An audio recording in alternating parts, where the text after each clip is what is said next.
Muy buenos días Miami, muy buenos días a todo el sur de la Florida. Bienvenidos una vez más a En Contacto a través de su canal 8 Mundo Max. Como de costumbre, este servidor Daniel Torres les agradece muy sinceramente por esta sintonía tan tempranito, cuando en el día de hoy voy a compartir con Pedro Corso, un prestigiosísimo periodista cubano-americano, columnista del Nuevo Herald. Voy a compartir con él algunas actualidades informativas sobre Cuba, sobre la Cuba castrista. Así que para ti, Pedro, los muy buenos días. ¿Cómo andamos? Buenos días, Daniel. Gracias por esta invitación una vez más y saludos a los televidentes.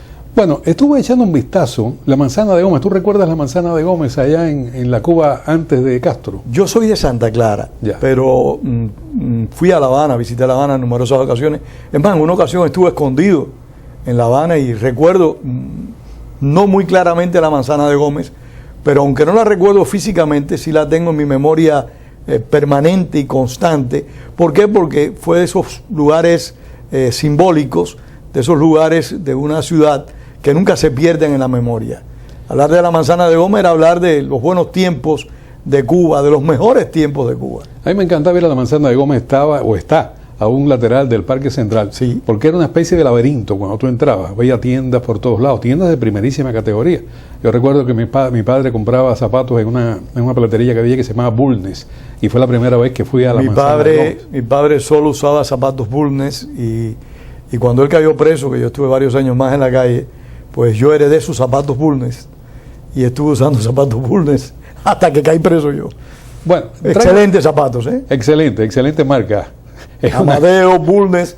Nuestro país se perdió, ojalá lo recuperemos, pero realmente eran tiempos hermosos, de los cuales tenemos que estar muy orgullosos. Cuba exportaba zapatos en aquella época, compitiendo con los zapatos norteamericanos. Zapatos excelentes. Excelentes, sí, bueno, y muchísimas cosas más.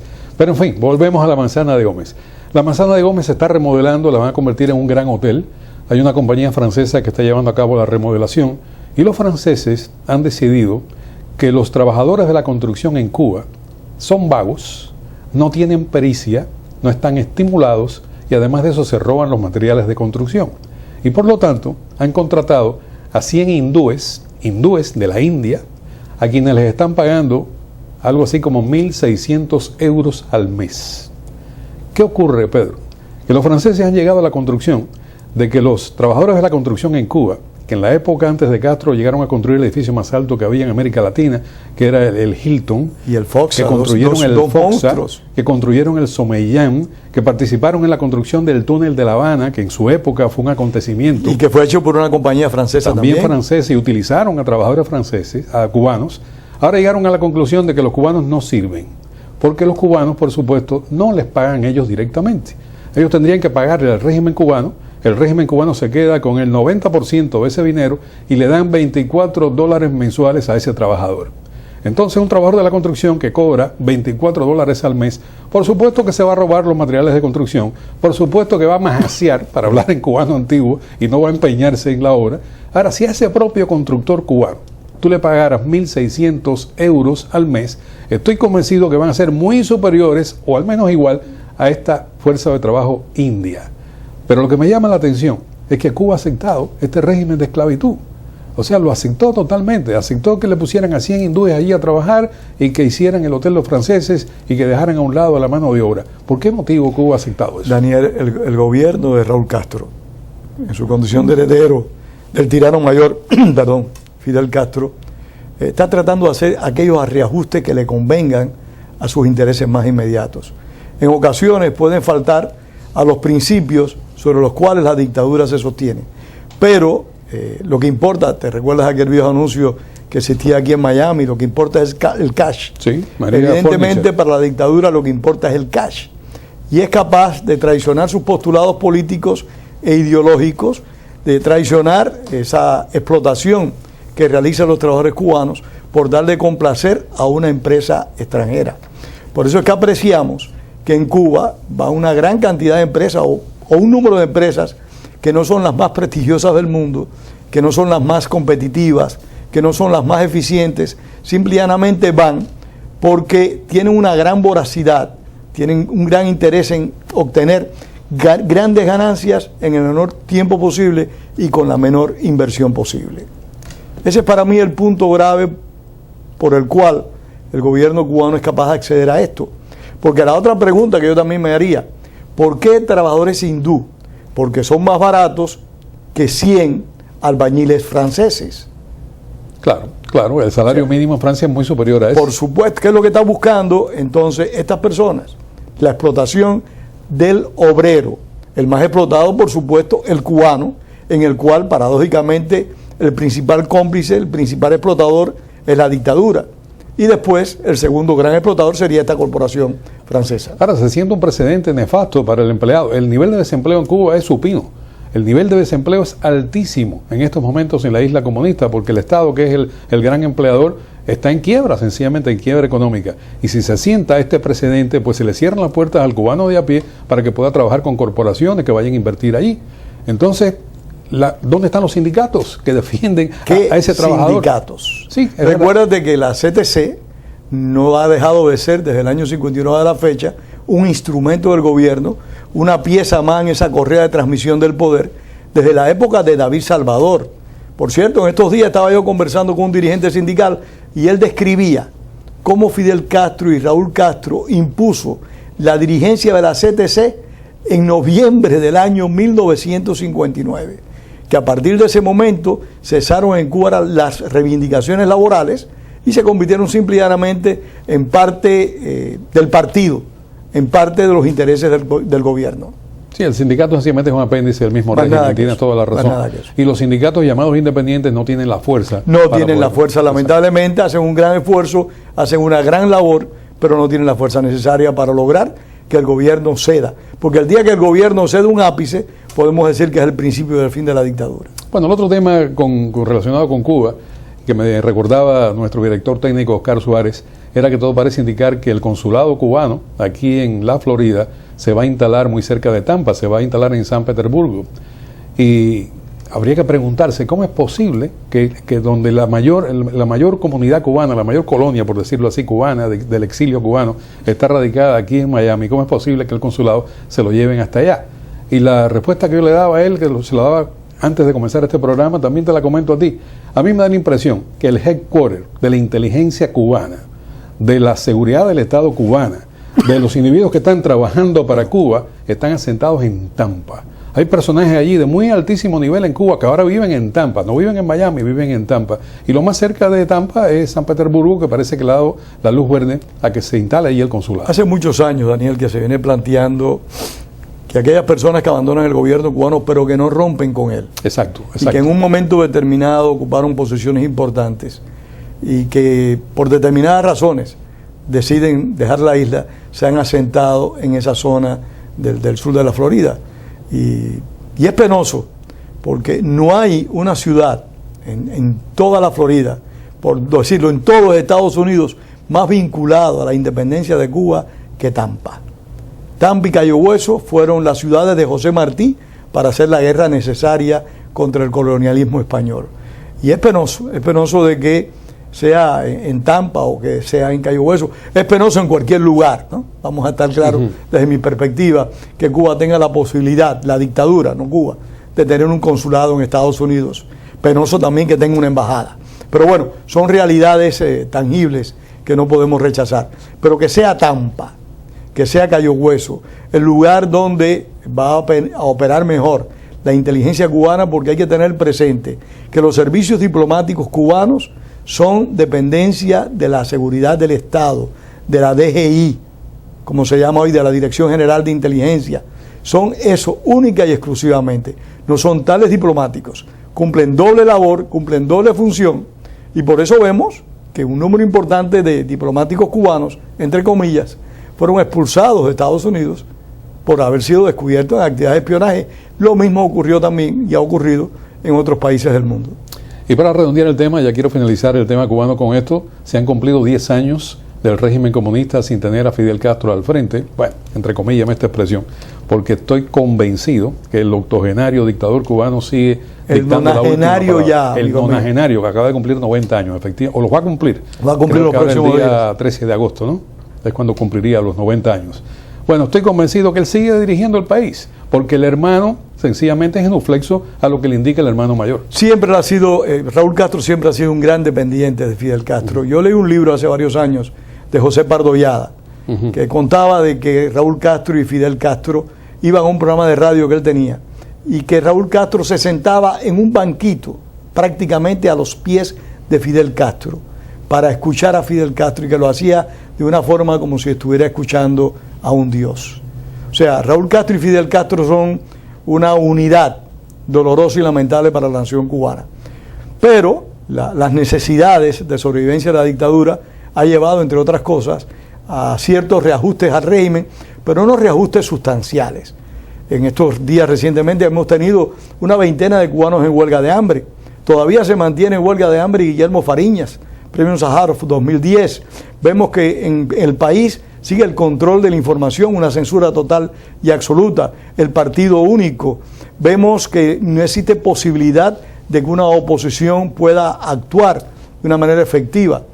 En definitiva, nada ha cambiado en Cuba salvo el restablecimiento de relaciones entre los gobiernos de La Habana y Washington, que como hemos visto, tampoco ha repercutido favorablemente a la población. Ahora, ¿cómo es posible, ahora que tocaste ese tema, cómo es posible en un país donde haya 20 personas en huelga de hambre en contra del régimen, que no tenga repercusión internacional, que realmente sea a oídos sordos el mundo? Mira, hace unos días leí un trabajo de un periodista de BBC sobre Venezuela y Cuba, donde él hacía una comparación muy interesante. Decía, en Venezuela, es cierto, hay persecución a la prensa, hay abuso. En Cuba no hay prensa. Sí. Él decía, en Venezuela hay escasez de alimentos, hay abuso. En Cuba no hay alimentos. O sea, él iba demostrando, y te refiero a un articulista del BBC, que no se caracteriza la BBC por ser virulento en sus ataques a la dictadura cubana. No se caracteriza en eso. Pero hace esa comparación porque es incomprensible el manto de complicidad y de silencio que los políticos a nivel internacional, que los intelectuales a nivel internacional llevan cumpliendo hace 57 años en relación a la dictadura cubana. La falta de solidaridad hemisférica. Ahí tú tienes a Almagro. Almagro ha pedido la implementación de la Carta Interamericana de la OEA contra el despotismo de Nicolás Maduro, pero a la vez pide que Cuba, que tiene menos democracia que la que existe en Venezuela, que Cuba ingrese a la OEA. Sí, que son discursos totalmente anatemas. Por supuesto. Bueno, te propongo cambiar el tema. Vamos a dejar a Cuba ahí en hold, porque en realidad, como tú bien dices, nada ha pasado, ni siquiera en estos últimos 10 años, y mucho menos en el llamado descongelamiento de las relaciones entre Estados Unidos y Cuba. Pero vamos a cambiar de tema porque hay dos temitas que quería abordar contigo, porque tú eres un conocedor de la actualidad latinoamericana. Primero está Nicaragua, donde el dictador Daniel Ortega acaba de dar el último zarpazo a lo que quedaba de democracia en el país, donde único había un resquicio de oposición en Nicaragua era en el Congreso. Y por una maniobra que se hizo, sencillamente los legisladores, los diputados opositores pasaron a mejor vida y el 100% del Congreso ahora es del Partido Frente Sandinista de Liberación Nacional, por lo que Daniel Ortega no tiene oposición en el país. Se ha convertido en un poder omnímodo. Y el otro tema que te propongo abordar, aunque sea tangencialmente, es el tema de la corrupción en Brasil. Se habla mucho ahora de las Olimpiadas, pero no se toca el tema interno de corrupción en Brasil. El viernes, o sea, pasado mañana, hoy es miércoles, pasado mañana, se va a sentar en el banquillo de los acusados a Lula da Silva, acusado de corrupción. Y antes que finalice este mes, se va a comenzar el juicio político contra Dilma Rousseff. Sin embargo, la prensa le está dando un destaque tremendo a la Olimpiada de Río, que tiene un peso indiscutible, pero que también está inserta dentro de un país que se está desboronando por la corrupción. Mira, el caso de Lula da Silva es también una situación muy interesante. Lula da Silva fue, digamos así, el niño de oro de los políticos del primer mundo. Durante los 8 años de mandato de Lula da Silva contó con el apoyo irrestricto de todos los gobiernos del primer mundo, particularmente del apoyo del presidente Obama. Llegaron a decir que Lula era algo así como la salvación del hemisferio. Y realmente Lula, no cabe duda, hizo un buen gobierno hacia afuera. Pero lo que nosotros no vimos y no vieron los dirigentes del primer mundo, para utilizar un término más genérico y más apropiado, entre ellos el presidente Obama, era el mundo de corrupción que subyacía debajo del gobierno del Partido de los Trabajadores, el partido de Lula da Silva, que generó 2 grandes escándalos. Un escándalo gigantesco durante el propio mandato de Lula da Silva, que se llamó el Mensalao, y un segundo grandísimo escándalo durante el mandato de la señora Dilma Rousseff, que se llama el lavajato o lavacarro. Estos dos escándalos han sido tremendos, han demostrado que la clase política brasileña está muy corrompida, pero que en particular los artífices de todo ese nivel de corrupción ha sido el Partido de los Trabajadores, el partido que propugnaba la justicia social, el partido que propugnaba la distribución de la riqueza, lo que no decía que era distribuir la riqueza para los bolsillos de los líderes de esa agrupación. Y eso es lo que ha pasado con Lula da Silva. Lula da Silva realmente, yo me imagino que aquellos que han militado en el PT, que son personas con decoro y dignidad, como existen en todos los partidos políticos, independientemente a la ideología, estén realmente avergonzados de un caudillo, porque eso es lo que era el Lula da Silva, de un caudillo que siempre apoyó a la dictadura de los hermanos Castro, que siempre apoyó el despotismo de Hugo Chávez y de Nicolás Maduro, y por último, que fue el que negoció la ampliación y desarrollo del puerto del Mariel. Se vinculó a la corporación Odebrecht y se afirma de que Lula recibió grandes comisiones o que facilitó que algunos funcionarios cubanos recibieran comisiones por el desarrollo del Mariel. Bueno, vamos a esperar a ver qué pasa en ese juicio. Lo más importante sería el juicio político contra Dilma Rousseff, que pudiera sencillamente o salir absuelta y regresaría entonces al poder, o de lo contrario, si es condenada, pues sería su despedida política. A mí me parece que lo más importante, si me permites destacar, la independencia del Poder Judicial hasta ahora, hablemos así, que ha funcionado de Brasil. Ha funcionado con mucha eficiencia, porque Lula da Silva sigue siendo un candidato, porque ya él ha hablado de ser candidato para los comicios del 2018 y sigue teniendo, paradójicamente, un gran apoyo popular. Lo que hay que decirlo con toda propiedad, a veces son los propios pueblos los que generan a sus monstruos. Es cierto, tienes toda la razón en eso. Bueno, rápidamente, en 2 minutos que me quedan contigo, ¿qué te parece lo que está ocurriendo en Nicaragua? Daniel Ortega se ha convertido en alguien que no tiene obstáculos en su camino para la reelección. Sería su 3er mandato consecutivo, aunque se especula que quiere pasarle el poder a su esposa, a la señora Murillo. Daniel Ortega es un déspota. Hay que recordar, y lo hemos comentado creo que en este programa, que es una reliquia de la Guerra Fría, como son los hermanos Castro. Él asumió el poder en plena Guerra Fría, con el apoyo de Cuba y de varios países de América Latina, y también con el apoyo discreto de Estados Unidos, que fue quien le dijo a Somoza de manera terminante que se acabara de ir del país, lo que dio paso a que triunfara la revolución sandinista y después el respaldo de la extinta Unión Soviética. Daniel nunca ha querido dejar el poder, lo ha buscado, pero un sector de la clase política nicaragüense, encabezada por el señor Arnoldo Alemán, ha sido quizá la más responsable que Daniel Ortega haya sobrevivido políticamente. Y eso es algo que tenemos nosotros que decir constantemente. Políticos que ideológicamente pueden ser democráticos, pero son en la práctica unos corruptos. Y entonces le dan espacio a individuos como Daniel Ortega a que conquisten el poder por tiempo indefinido, que es lo que está buscando, hacer este desplazamiento de los legisladores, hacer la procura de que funcionarios o candidatos potenciales en los comicios de este año pues no se puedan presentar porque él genera ilegalidades a su conveniencia.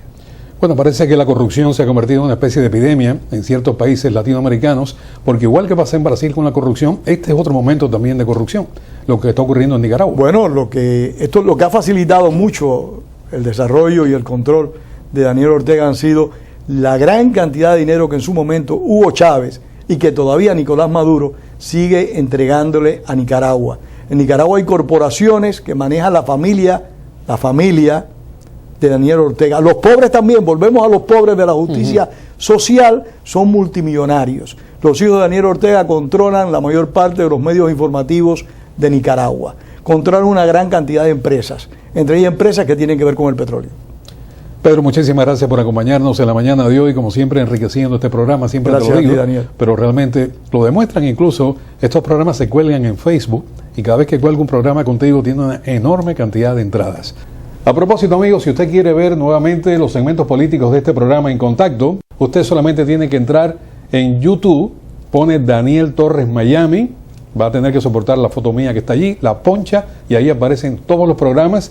muchos de los cuales, sobre todo cuando estoy con Pedro Corso, tienen una enorme cantidad de entradas, de view, como se dice en el argot. Usted también pudiera suscribirse al canal, si no tiene tiempo para ver todos los programas en Contacto en la Mañana, pues en cualquier momento puede hacerlo a través de YouTube utilizando la internet. Nuevamente para ti, Pedro. Gracias a ti, Daniel. Gracias a ti.